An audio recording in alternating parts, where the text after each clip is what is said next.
ladies and gentlemen. Good afternoon, good evening, wherever you might be on planet Earth. We have the privilege for the next hour to dive as deep as feasible and logistically practical and possible onto some of the more cutting edge issues and challenges and opportunities facing the United States relationship with its friends, allies, and strategic partners in the 22-country Arab region.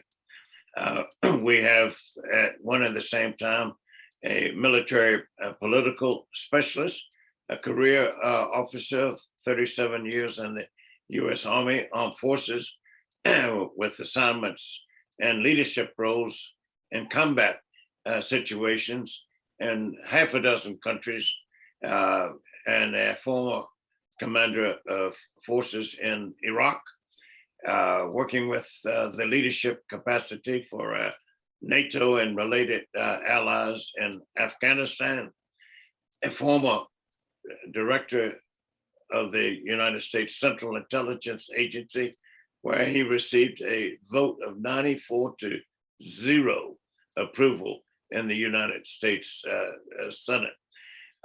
General Petraeus is unusual in the sense of holding records of standing first in his class in various military armed services institutions and colleges. He's a parachutist as well, and a ranger, and a graduate of the U.S. Army's Command and General Staff College in Fort Leavenworth, Kansas. On top of that, he has his PhD in international affairs and relations from the Princeton University's Woodrow Wilson School of Foreign Affairs. He's been ongoingly involved as an adjunct professor at the University of Southern California in Los Angeles. He is a senior vice president of the Royal United Services Institution in Great Britain, which lends further credibility to his emphasis on the multilateral aspect of America's relations with the world beyond our shores. We have General Petraeus also as a member of the National Council's International Advisory Board and a keynote speaker on several occasions previously for the National Council's ARAB-U.S. Policymakers Conference, for which this is the 30th anniversary. Conducting a discussion with General Petraeus is the one and only Raghida Dirham. Raghida Dirham first came onto the international communications and print and broadcast media stage when she was 26 years old on the predecessor of the PBS News Hour, which used to be known as the McNeil-Lehrer Show. And she was, for more than a quarter of a century, the New York United Nations-based correspondent for the Al Hayat London-based newspaper. She too is a member of the National Council's International Advisory Board. But of late, most importantly, she is a co-founder with His Royal Highness Prince Turki Al Faisal Al Saud of the Beirut Summit. And for the last 14 months, rather from May of 2020 to July of 1921, she convened almost weekly some 130 plus policymakers, problem solvers, opinion formulators from numerous countries globally to focus on the cutting edge issues of the day, General Petraeus being one of those speakers that she was recruited.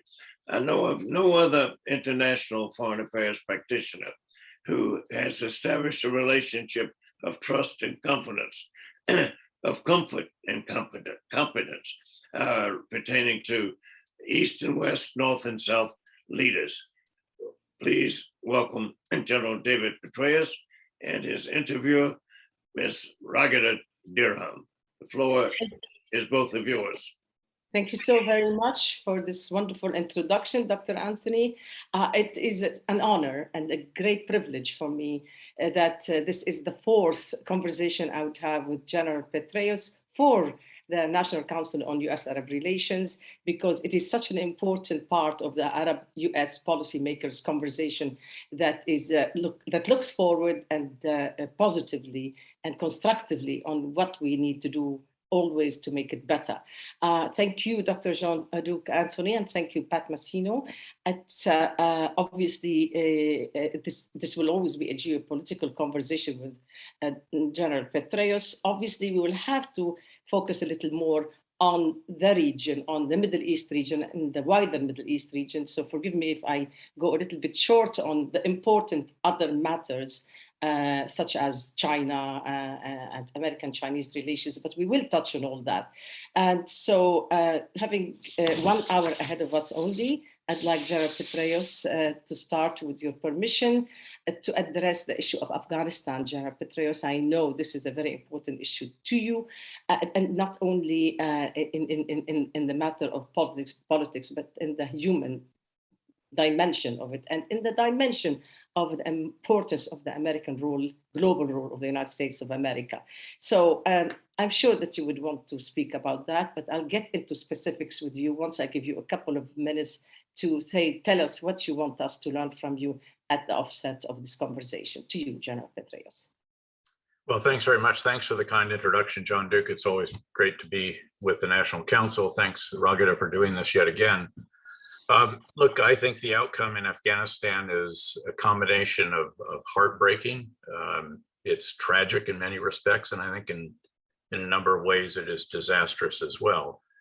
That's not to say that the former Afghan government was perfect by any means. It had a huge number of shortcomings, maddening features, corruption, all the rest of that. But I would submit that the fact that hundreds of thousands of people are trying to leave the new regime gives an indication, voting with one's feet and also with one's money. Many of those that had options left already. There's quite a brain drain and all the rest, right? And sadly, what the Afghan people, nearly 38 or 39 million of them that are left, face is very likely a degree of perpetual famine and a true humanitarian catastrophe this winter in particular. The harvest this year was really quite below that of normal years. The drought was assessed to be the worst in 35 years, although it seems as if with climate change, those kinds of drought conditions are much more frequent, unfortunately, than every 35 years. But a country that used to be able to feed itself and gradually was able to do that less because of a migration to cities and so forth, it really had an abysmal harvest this year. It will desperately need all the help it can get from the World Food Program and a variety of other international aid organizations. But of course, there's a huge reluctance, I think an understandable reluctance, to unfreeze the assets that are frozen, for example, in the United States, some 9 billion or so of Afghan government assets, to allow the Taliban to have access to the IMF and the World Bank if they even had the expertise to know how to pursue that. And the economy has collapsed. The individuals, if they order in advance, can actually get maybe $200 out of the bank at a time. And so it's very, very dire. And a country that imports most of its electricity either from the Central Asian states or brings in refined fuel products from Iran to generate it, will not be able to pay those bills. It is already not able. It's not able to pay the bills of its security forces. It's not able to pay the government salaries. All of this used to be paid by largely the US with some help from Japan, the UK, and a handful of other donor nations. But the US generally paid about 75% of the budget. It paid all of the security forces, all of their operating expenses, the equipment, training, and so forth. All of that is no longer available, and the assets are frozen. So the situation is very, very dire indeed. And ironically, the country that was celebrating to some degree the victory of the Taliban and taking over control of Kabul, Pakistan, is the one that probably will feel the greatest of pain as a result of this, because the flow of refugees will be most considerably probably in that direction. Beyond that, of course, the Taliban still don't have any kind of constitution, any kind of uniform policies nationally. It's very, very much locally determined. There is a struggle between the two major elements of the Taliban, the Haqqani networks, which seems to be in the ascendant in Kabul, and has installed the Minister of Interior, an individual who has a $5 or $10 million bounty on his head. And then the Afghan Taliban, which has the leaders of which have retreated to Kandahar. You see the rise of various resistance elements, particularly in the north. And you see the Islamic State, which was fortified substantially by all of the different fighters that were broken out of prison that have been detained previously.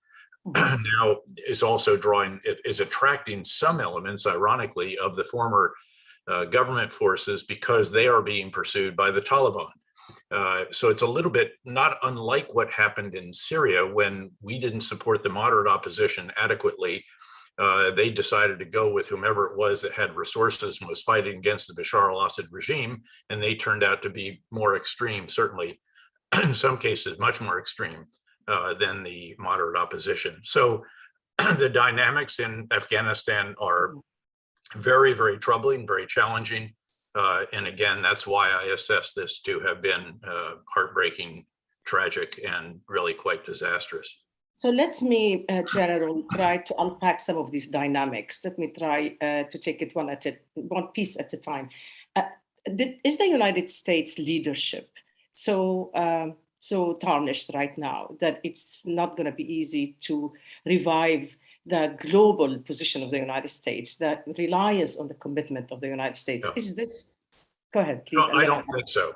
I should say, though, that I have been resumed international travel, as I'm sure many on this session have, and I've been for 3 separate weeks, been in various places in Europe, Warsaw, Rome, and London.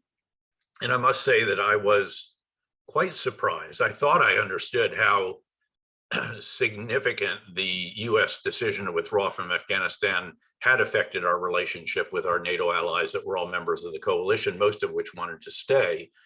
But it turned out that the bruising, if you will, was even more substantial than I had expected. And then you add into that, of course, the AUKUS agreement, which again,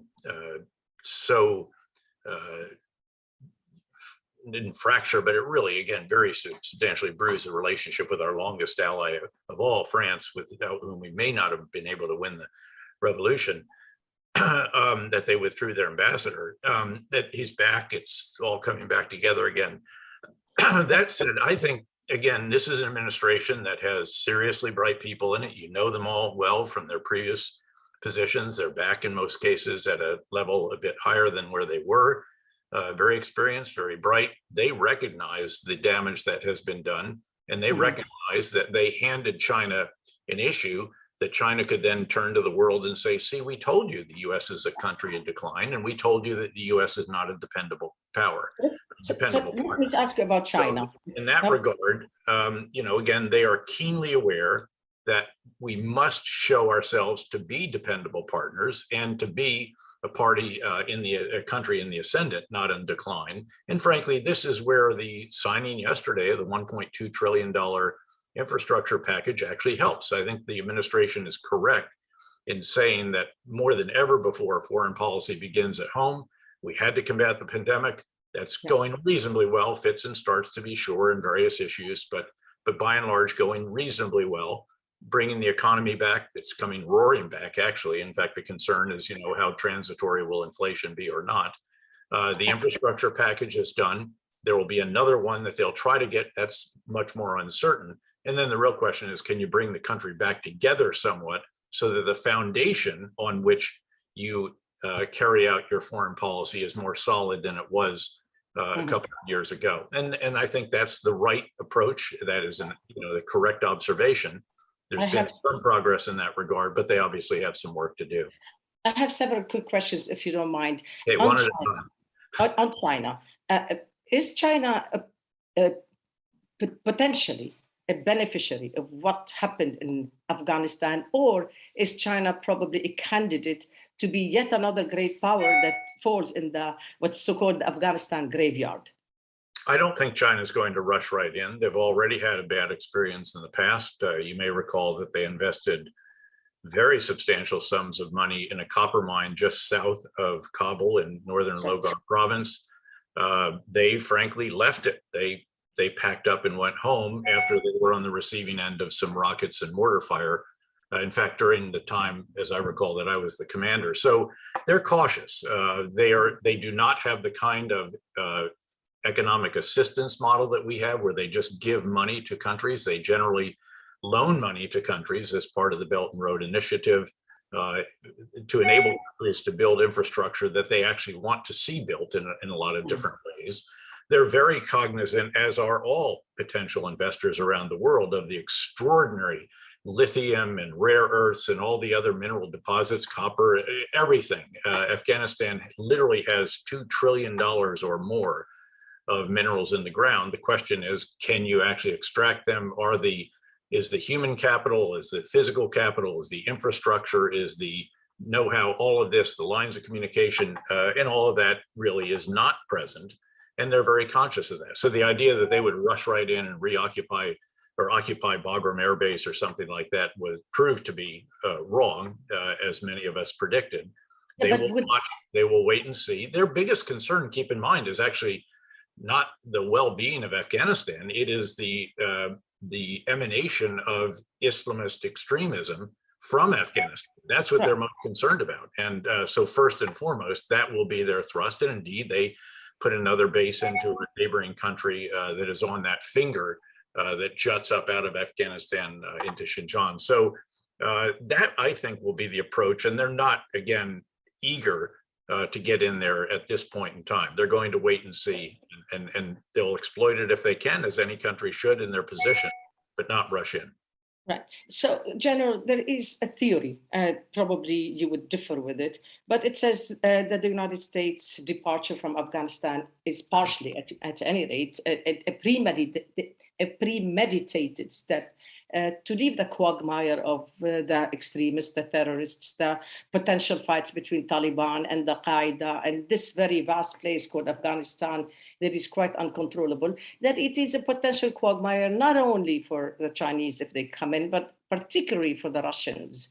What do you say about that?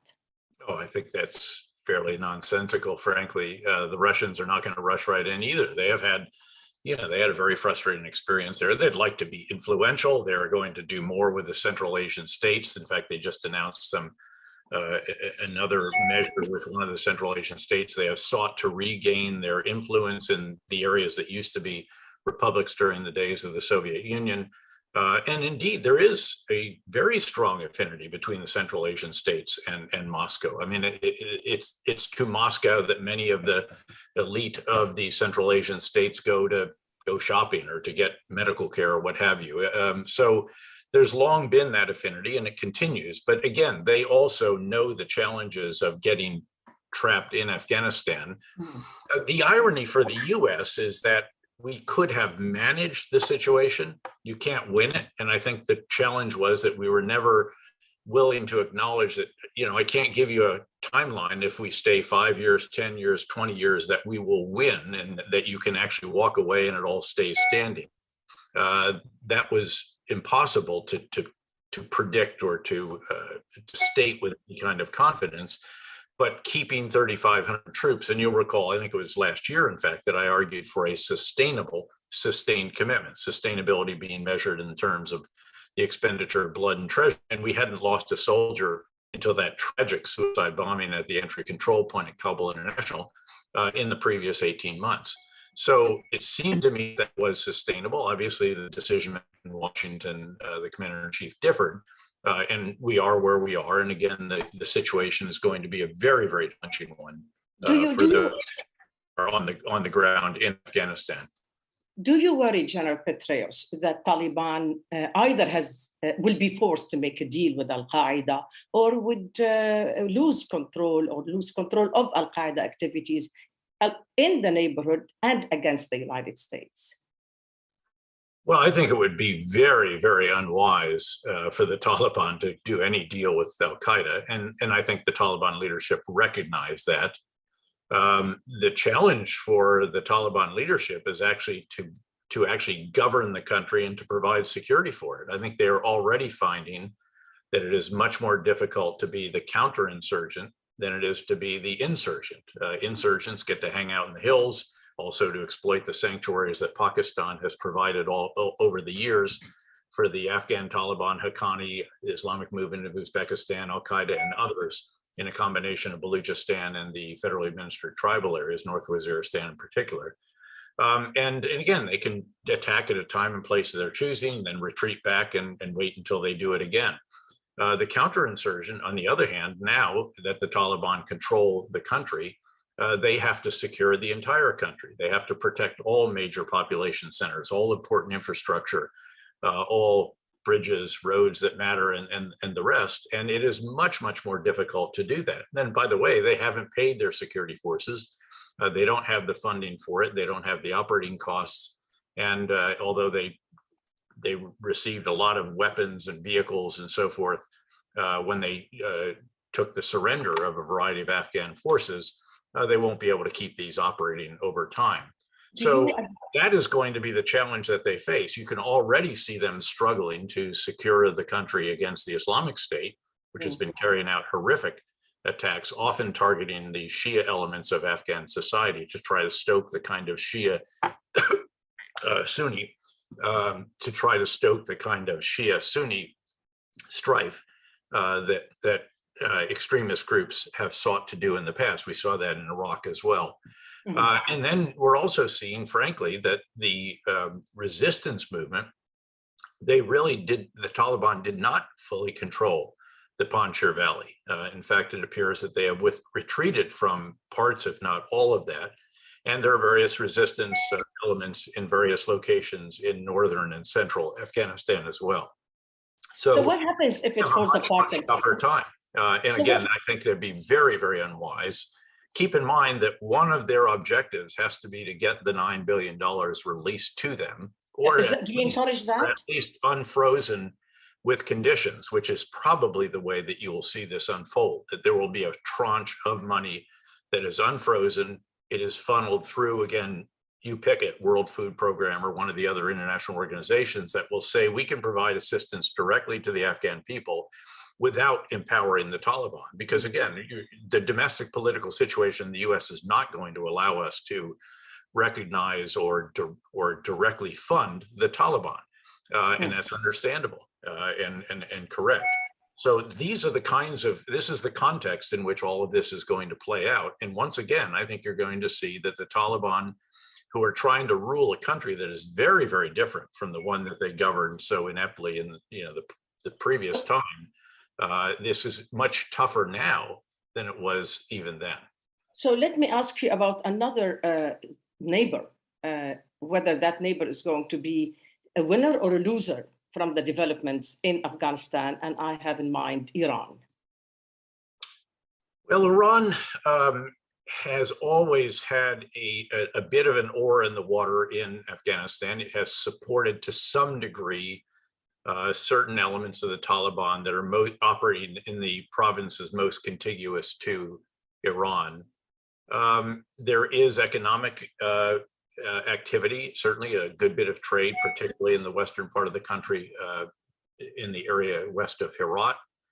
As I mentioned earlier, Afghanistan does import refined fuel products from Iran.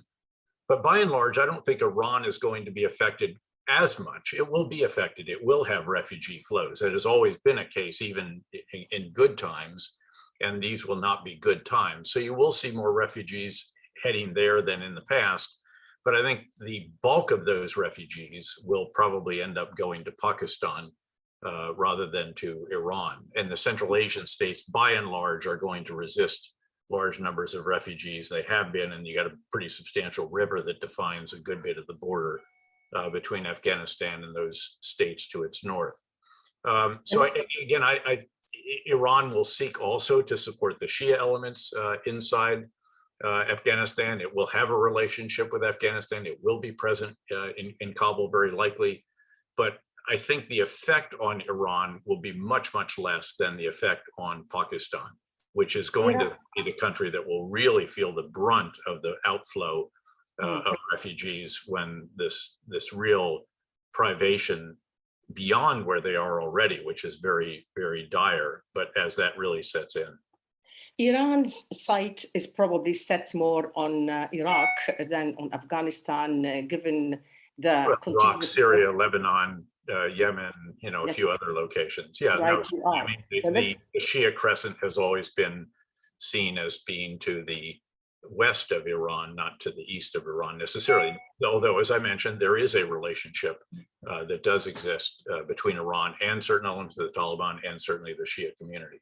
Right, so that Shiite crescent, or the Farsi crescent, however you want to call it, it's not only in the making, it's really made some strides, I would argue, from Iraq through Syria, Lebanon. We'll talk about that, again, unpack it one by one. Iraq, what do you expect after this? We're told that there would be a serious American exit from Iraq. You know much more than I would on this of the situation in Iraq, and the fact that Iran is very much involved in the internal politics in Iraq right now, from the elections challenged by the allies of Iran, challenging the results of the elections in Iraq, and to some people saying that there may be a relationship between Iran and some of the local extremists in Iraq, that they have a hand in the attempt of assassination of the Prime Minister Mustafa Kazemi. Can you talk to us about that? Well, first of all, what the U.S. is doing is, in a sense, ending the, quote, combat mission that it has had in Iraq. Now, in truth, it hasn't been engaged in combat operations for quite some time, with a handful of exceptions, supporting Iraqi counter-terrorist operations, helping Iraq keep an eye on the Islamic State elements that are still sadly present and still sadly carry out attacks. The most recent attack, which really did seek to foment, again, violence between Sunni and Shia, is particularly alarming northeast of Baghdad. But this is not a massive change. The U.S. will stay. It will continue to provide a variety of assistance to, again, in particular, the Iraqi security forces that are focused on Islamist extremists and perhaps presumably on some of the Iranian activities that go on there as well. Look, Iraq always has been forthright in saying they have to have a relationship with their big neighbor to their east, but they don't want to become, in US analogy, the 51st state of Iran, and they have resisted that pretty effectively. The good news, I think, of recent months is that in the election that took place for the Council of Representatives, the Iraqi parliament, the Iranian-supported parties did not do well. And the party of Muqtada al-Sadr, someone with whom we've had differences, to put it mildly, over the years, but nonetheless is much more of a nationalist than an Iranian surrogate, the way some of the other political parties and the associated militias are. He did very, very well and is really in the prime minister maker, the kingmaker seat. Prime Minister Khatami, who I think very highly of, who is a man without a party, who was the intelligence chief and very highly respected in that position, was in Washington recently. In fact, a number of us, I met with him during that time. He is one of the three on a list that could be the prime minister, depending on what coalition is put together. Right. I think that could be very positive for Iraq. Again, the Iraqis know that Iran wants to Lebanonize it. It wants to do the same thing in Baghdad that it's been able to do in Beirut, which is to achieve a veto-proof majority in the Council of Representatives, and also to have a lot of street muscle to back up whatever it is that they want to do. And we've seen that street muscle deployed. And of course, this drone attack on the Iraqi White House was one manifestation of it, as have been the various demonstrations and so forth. But I think the Iraqi security forces will prove capable of dealing with that. They've actually shown a good deal of restraint, but also firmness. And that's what they need to do. They need to be firm, not needlessly provocative.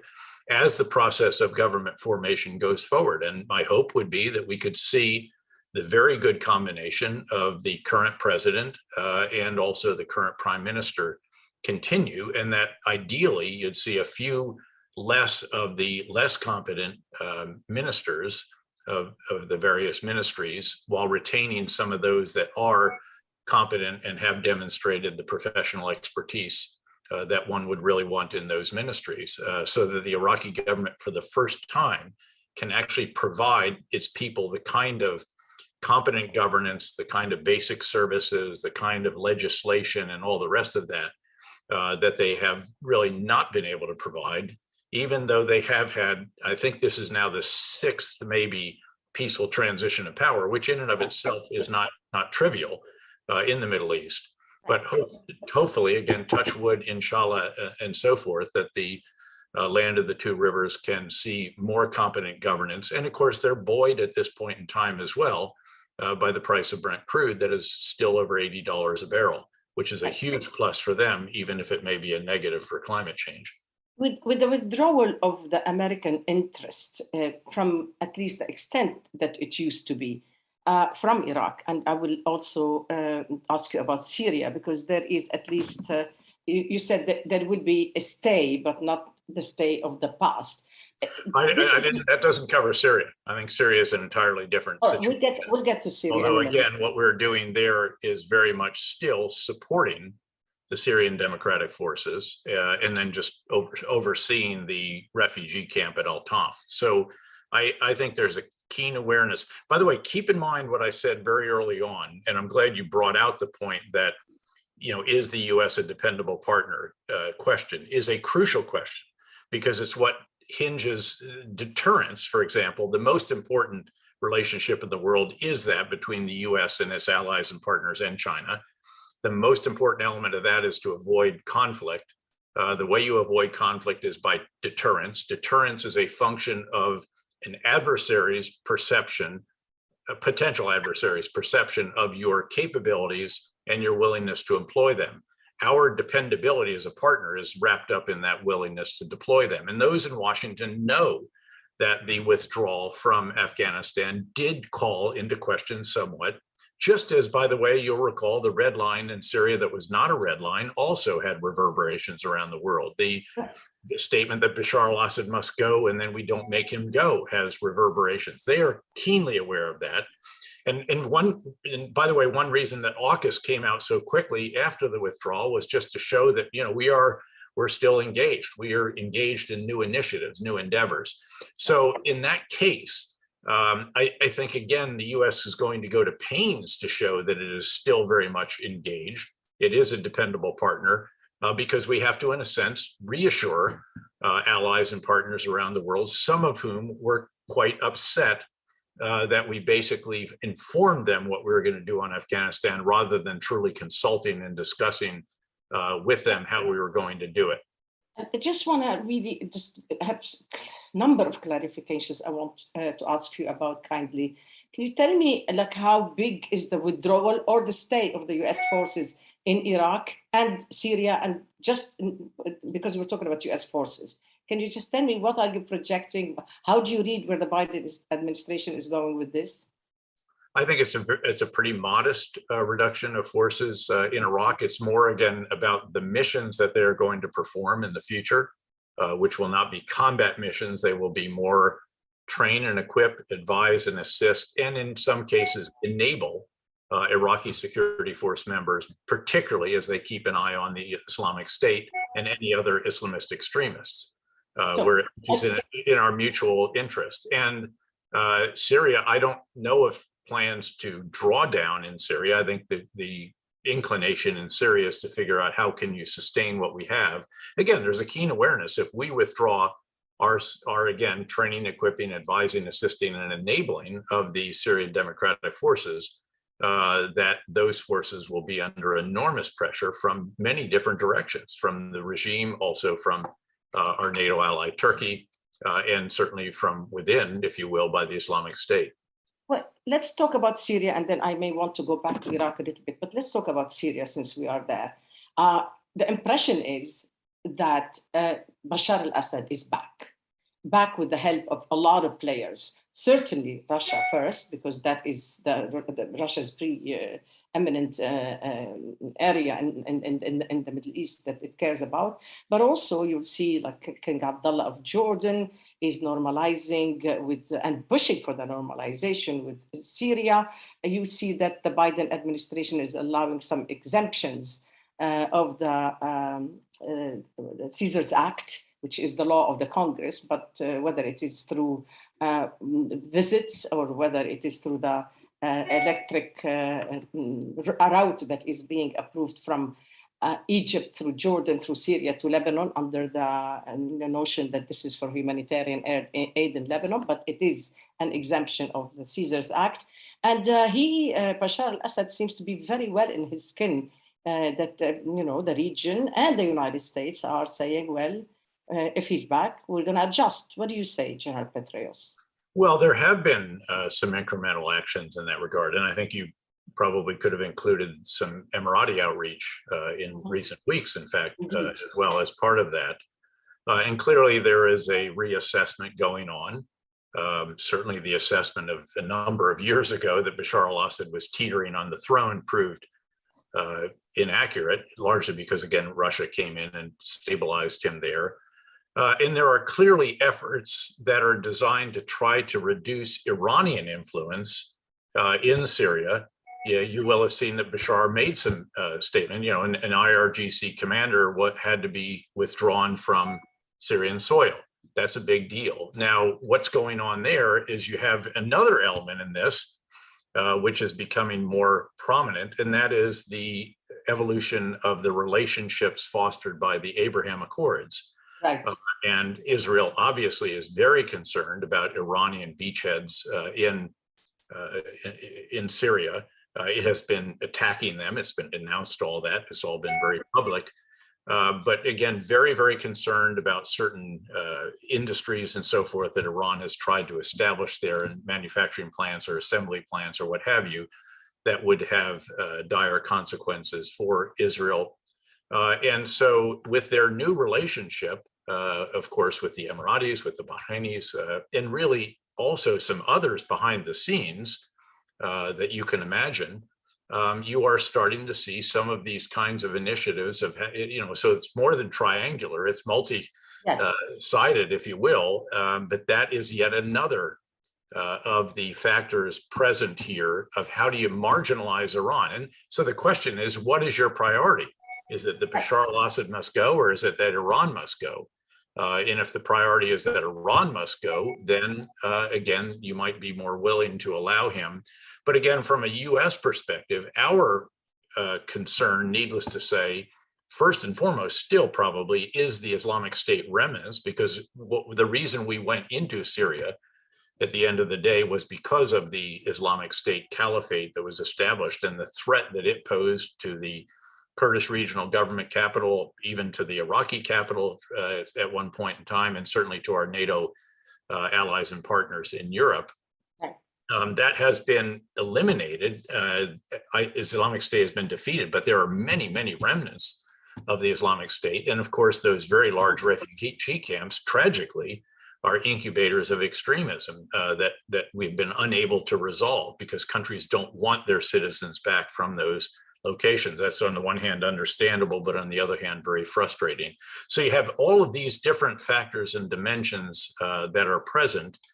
And if the primary one now that is emerging as the top priority is marginalize Iran, then maybe you pursue some of these initiatives that you have seen in recent days, but without necessarily saying that we're going to push the Syrian Democratic Forces to cut a deal with the central government. And I don't know, by the way, necessarily that it envisions Bashar remaining forever either. You know well that there are various schemes for replacements and various current schemes right now.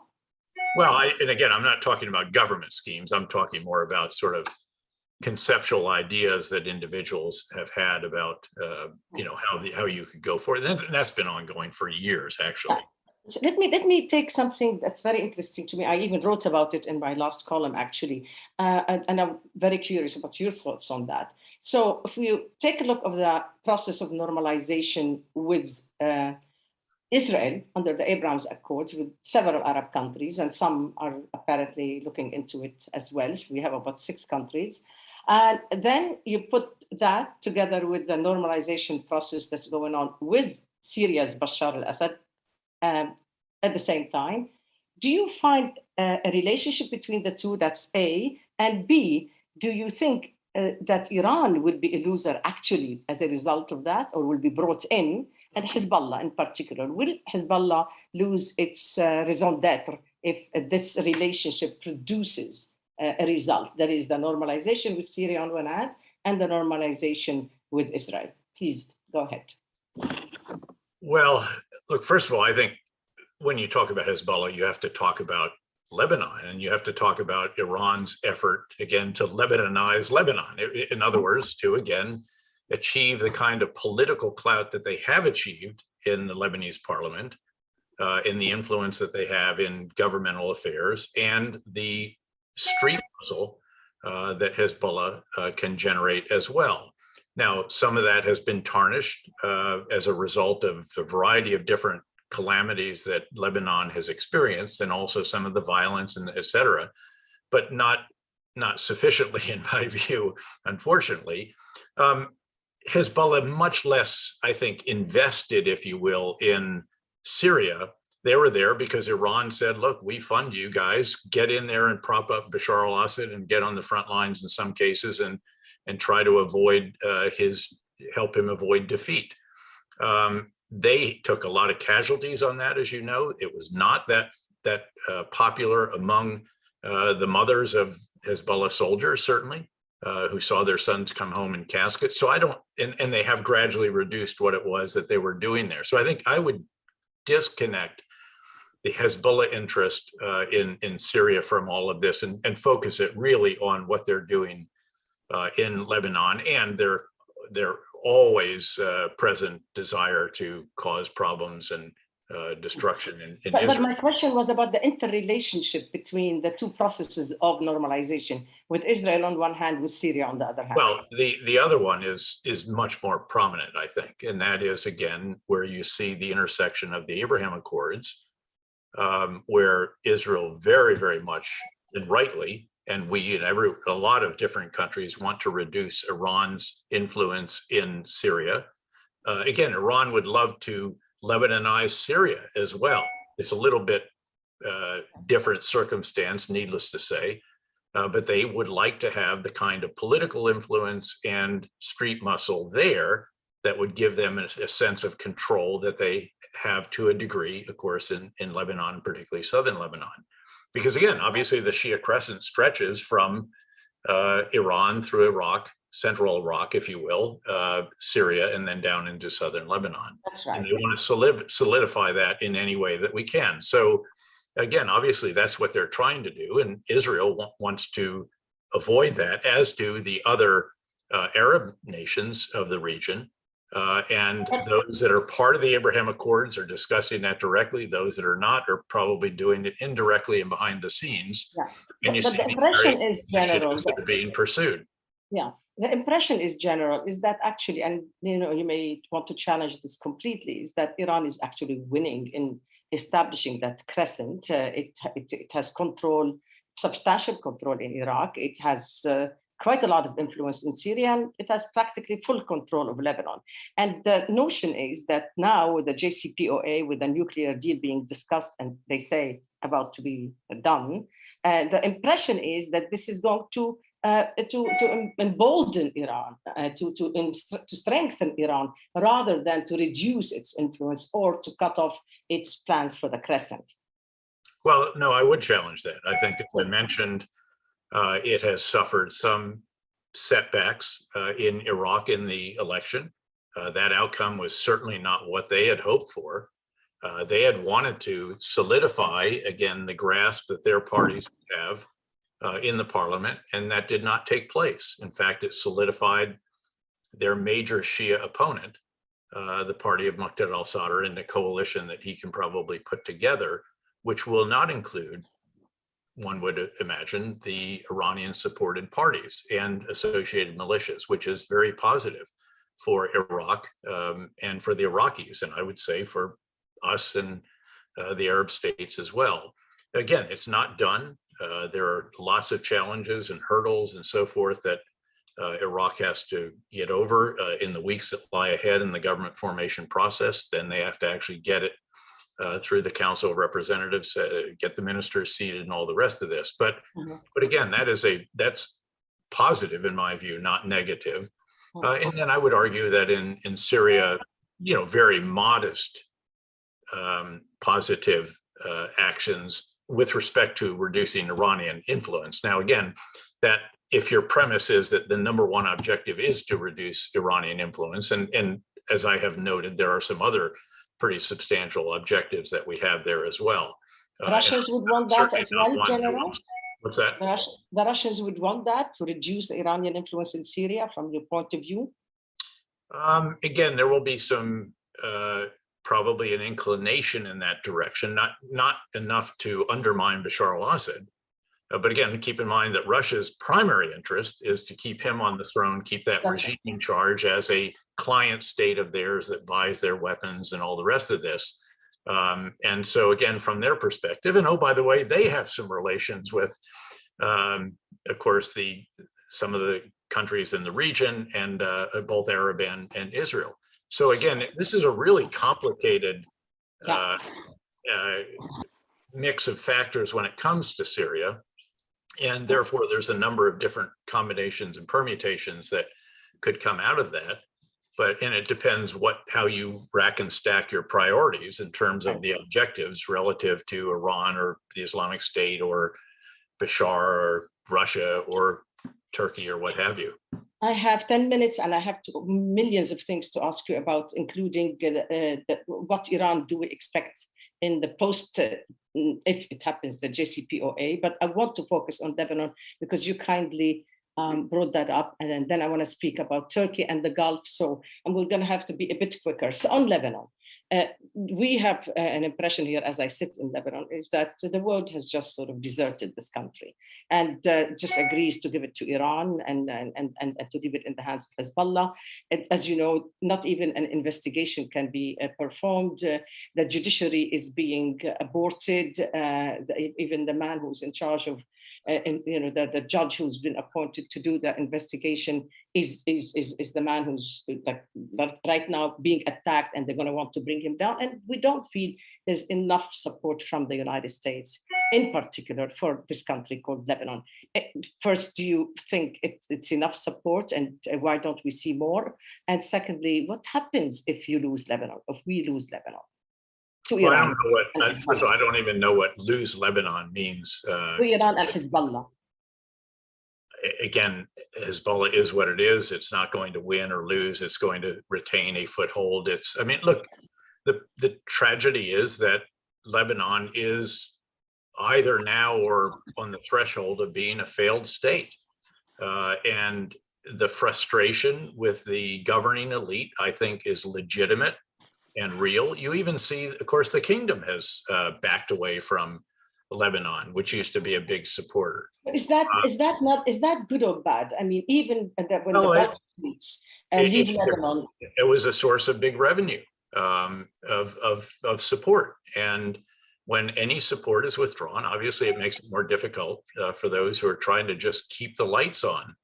Is the decision right or wrong, General? I mean to say, is this a wise decision to just wash your hands of this country on the long run? I mean, I know that. Yeah, I don't think anybody has washed their hands. I don't think people have washed their hands of Lebanon. I think people have tried to demonstrate the enormous amount of frustration with the actions of the governing elite. And they're just not going, and this is by no means just the US or just Gulf states or just Europeans it's everybody is absolutely frustrated with the Lebanese elite governing class who have made such a hash of the situation there. And this entire Ponzi scheme that was the financial system there has obviously collapsed. You have the ports blown up. You have declining basic services. The currency is in free fall. I mean, every aspect of the country, tragically, because I'd love to see it. And there are so many great qualities there and so many blessings, but they have largely been squandered by a governing elite that is basically divvying up various elements of the pie for their constituents. And I think the world is trying to tell Lebanon, if you continue to do that, we're not going to continue to underwrite that. Right. And I don't find that illogical. I don't find that, necessarily wrong. I share that frustration. Look, I was the guy, we supported the Lebanese armed forces, which is the one element that I would submit is still really, professional and competent and dependable. Right. But it is so maddening to see all of the support that is provided basically not turn into basic services and infrastructure and all the rest of that for the Lebanese people.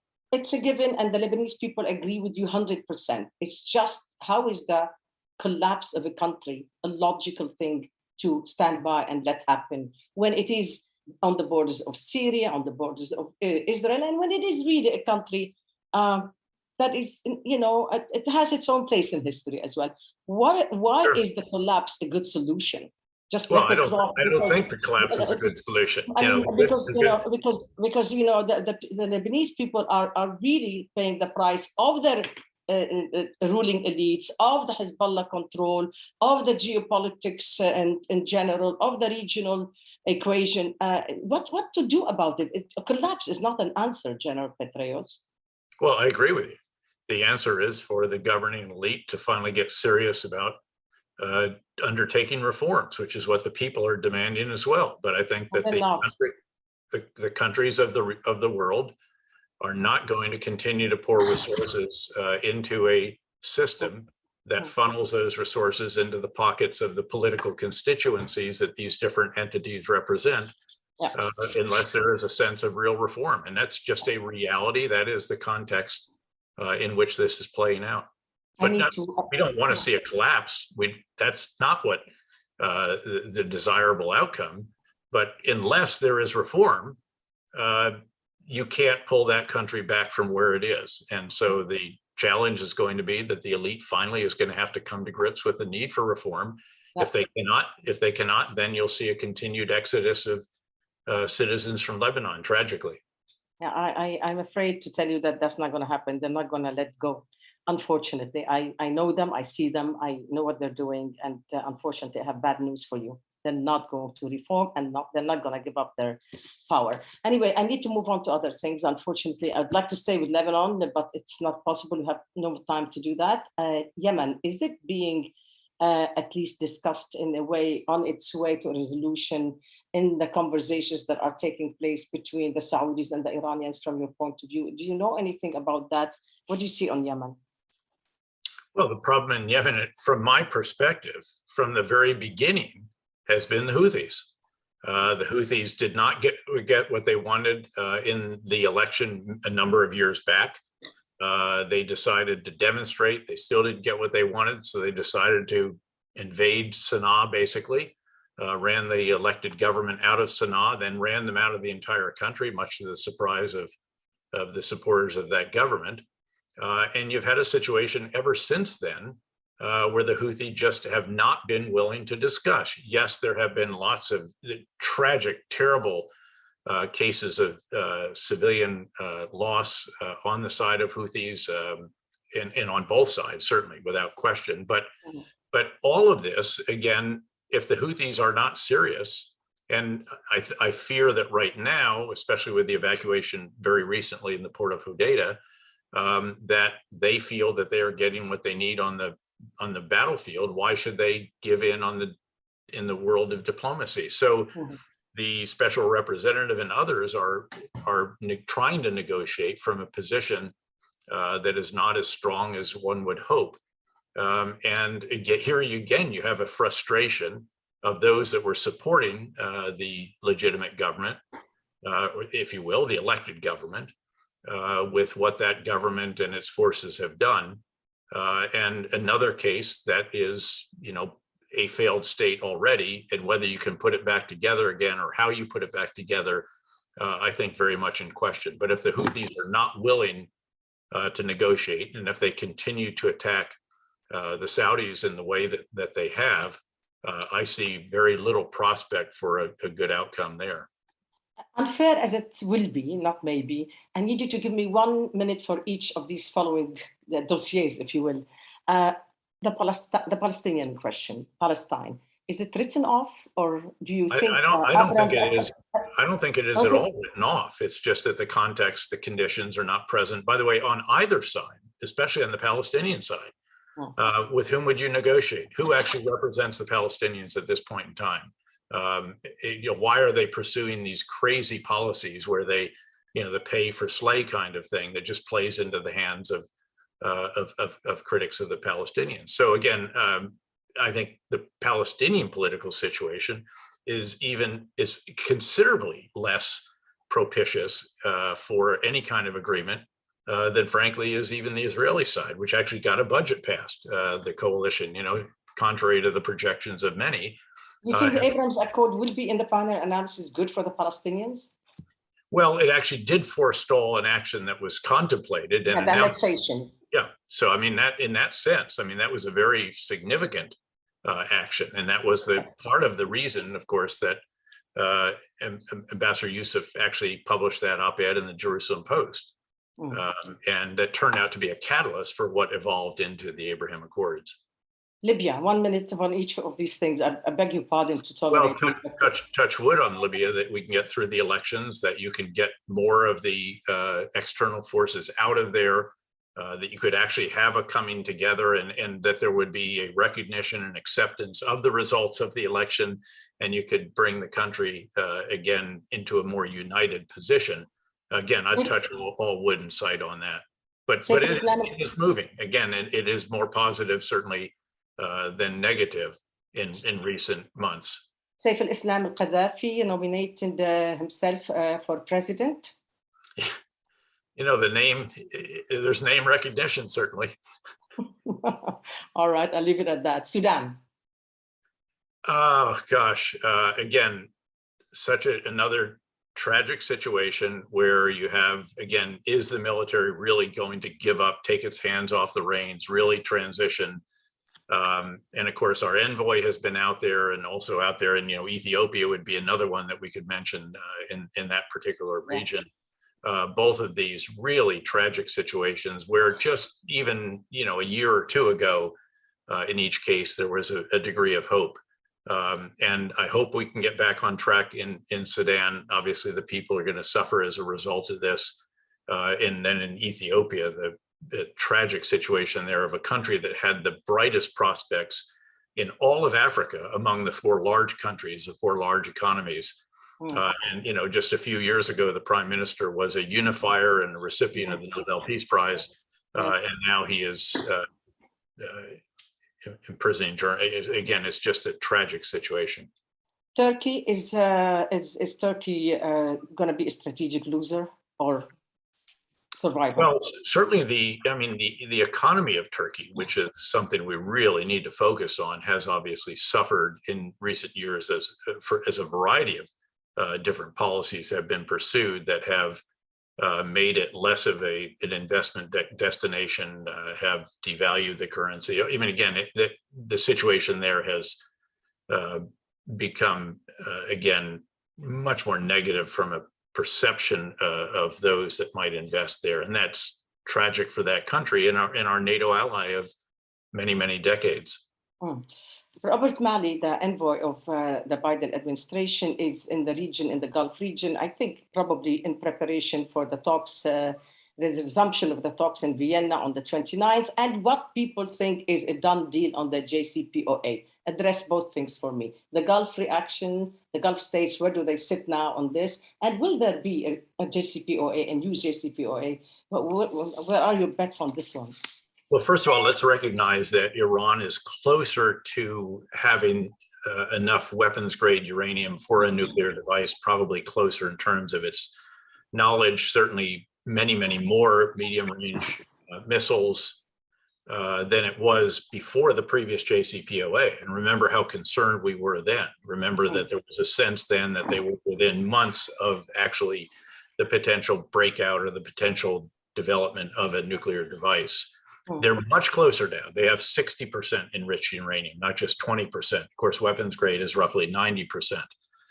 They have assembled, again, a much more low enriched and all the rest of this. So the context is even more concerning. And of course, even if you return to the JCPOA, it's not the JCPOA that it was in the beginning when all the sunset clauses were 10, 12, 15, whatever years away.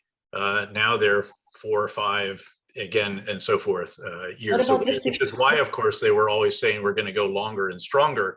And now it appears that they'll be lucky just to get back to the JCPOA. So I think there is legitimate concern in the Gulf that all of this could break down somehow, that there could be some kind of something that results in actual conflict. I think that's a legitimate concern. And certainly the US and those on our side have to be considering what is it that we actually do in the event that you cannot get back to some kind of negotiated outcome here. And that prospect would be. That's absolutely necessary to have that plan B, but also it looks like with the lifting of sanctions that will come along with the agreement. What sort of Iran do you see? Do you see the Iran emboldened and strong and so saying, I am going to complete that project of mine that you called the Shiite Crescent or the Farsi Crescent? Not necessarily, actually. I see them a bit on the back foot. You have a harder line government, certainly, that as a result of the election and the new officials who are in power, but they can't feel emboldened by what has happened in Iraq or by what they're seeing happen in Syria or even by what with the lifting of sanctions, General. I meant with the lifting of sanctions if there is a deal with Iran. That's what I meant. Well, again, depends what's lifted. What does it do for their economy? What does it enable them to export in terms of oil? And by the way, they have to be very careful that we don't actually turn the screws tighter on some aspects of what it is they're able to do right now, such as exporting to China. Keep in mind how hard we turned the screws prior to the JCPOA and the effect that it had on them. And again, by coming back to the negotiations, of course, you get China and Russia back inside the tent all together with the US and the other permanent members, plus the EU. And so you could actually have more united action if again, Russia and China all get frustrated with Iran as well. The military, I have to ask you as a military commander, with the military maneuvers that are taking place or have taken place, on one hand by the Iranians, on the other hand for the first time, the Israelis, the Emiratis, the Bahrainis. Address that for me, please. Go ahead. And well, again, it's very significant. All of this is an outgrowth of the Abraham Accords. I mean, you just keep seeing the ever more steps. And by the way, involving other countries that are not members of the Abraham Accords, but are supportive from outside of what's going on. And so it's fascinating to see these. It's fascinating to see Israel at the Dubai Air Show. It's fascinating. Again, all of this is, again, really quite striking. And it should give concern to Iran, because again, if the primary objective of so many countries is to limit Iran, to counter its malign influence, to react to its medium missile threat, I mean, wouldn't it be something now if all of a sudden we could finally achieve what we sought to achieve all the way back from when I was the Central Command Commander, which would be a truly integrated ballistic missile and anti-aircraft warning and defense system among all the Gulf states. Because again, if the primary concern is Iran, you'd finally do that, as opposed to your primary concern is another member of the GCC, which, you know, those tensions have been reduced as well. They're not completely gone, but it's positive to see the development, certainly between the Emiratis, the Saudis, and the Qataris. Chair Petraeus, I'm sure you saw the story by the New York Times about how the US had hit an airstrike, the article that said in Syria, allegedly, well, stating that airstrike killed dozens of civilians in Syria. and that the US had hit that. Is this embarrassing for the US military? Well, as you may recall, I've always noted that on the wall of the operations center, when I was a commander, and of course I was a commander of 5 different organizations actually in combat, starting as a 2-star, then a 3-star, 4-star, 4-star, 4-star, that we always had a sign on the operations center that was staring at you as you're contemplating actions. And it asked, will this operation take more bad guys off the street than it creates by its conduct? And if something does the opposite, or would seem to do the opposite as you are assessing the results of it, then you are supposed to go sit under a tree until the thought passes. You know, I don't know the details of all of this. If it is as reported, then obviously that's a pretty negative revelation. The last word is about, the last word I'm going to give you, if you permit me, is something about you wrote about, but it's called the future of geopolitics. It's a huge, it's something we will probably discuss at the Beirut Institute Summit in Abu Dhabi in March, God willing. It's always about the geopolitics. How do they impact not only the countries, but the peoples and the individuals? And you know, it's not the traditional sense of geopolitics, as you well know. It's about the new types of geopolitics. What should we be thinking about when we want to think what General Petraeus is thinking about the future of geopolitics? Well, you know, when you ask a question like that, I always revert to what, you know, I was a professor of economics at one point in time, and you always answer every question starting by saying it depends. And you know, the future of geopolitics does depend very, very much. I mean, first and foremost, it depends on the success of the current US government. Keep in mind, again, I'm non-political. I don't register, vote, support, contribute. And I advise candidates of either party, and I had senior positions, 2 on each under Republican and Democrat.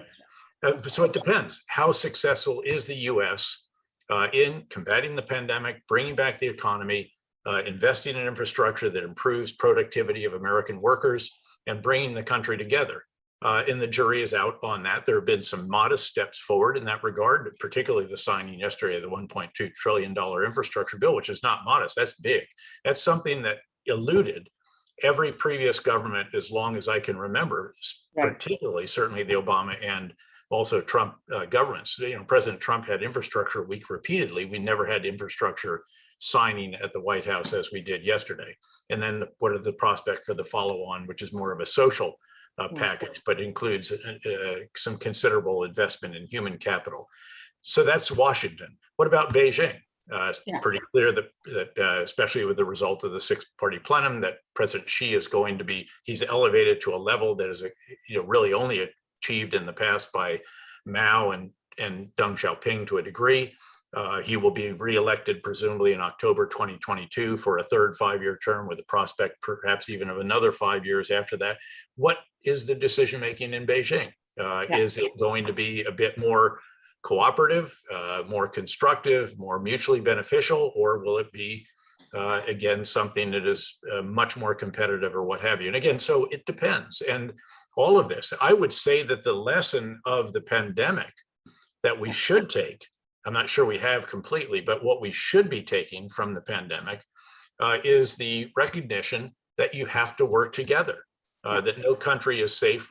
None of us are safe without all of us being safe, and that you do have to work together. You do have to share. You do have to help those who are less fortunate. All the rest of this stuff, I think, is very, very essential. And I hope that that is the lesson that comes out of this. There was some degree of progress, you know, in the COP that was just concluded in Glasgow. Can that be built on? Because of course, certainly the defining feature of the Biden administration, a big point of difference between it and the previous US government is, of course, that it has re-engaged in a variety of international fora, from which we had withdrawn. Paris Climate Accord being one, the WHO being another, variety of others in which we're re-engaged. I tend to agree with that. I think that, again, American leadership does matter. And I'm hopeful that America can be in a position that enables it to continue to provide that leadership together with our partners and allies around the world, and that we're not withdrawing, by the way, from your region, from our region, if you will, from the Middle East. We are certainly rebalancing but it's not a pivot away. It is a reduction in some respects of some capabilities with very, very significant continuing interests. And those interests are real and present, and they will keep us engaged very much in that region, I think, in a very substantial fashion. General Petraeus, it is always an honor to have a conversation with you. It's always enlightening, and you leave us optimistic despite all the difficulties. Thank you for this distinct privilege that I have this Always a conversation pleasure. with you. Thank you. Shukran jazilan. Thank you, shukran jazilan. And I want to thank Jean-Luc Anthony for this really honestly fantastic opportunity you give us, both General Petraeus and myself, to be part of your conference, and congratulations on the 30th anniversary. And I just want to tell you, I'm really humbled by this opportunity. See you in Abu Dhabi for Beirut Institute Summit, because this conversation continues from Washington to the Arab region. And I hope we always are able to speak, and we always can try to be constructive. I thank you both very much. Over to you, Jean-Luc Anthony. Thank you both. We're lucky to have each of you as members of our International Advisory Board, and that we have made it as far as we have, the 30 years for this annual conference, which is unlike any of which I have knowledge elsewhere on the planet, and our overall 38 years of existence since we were established in 1983.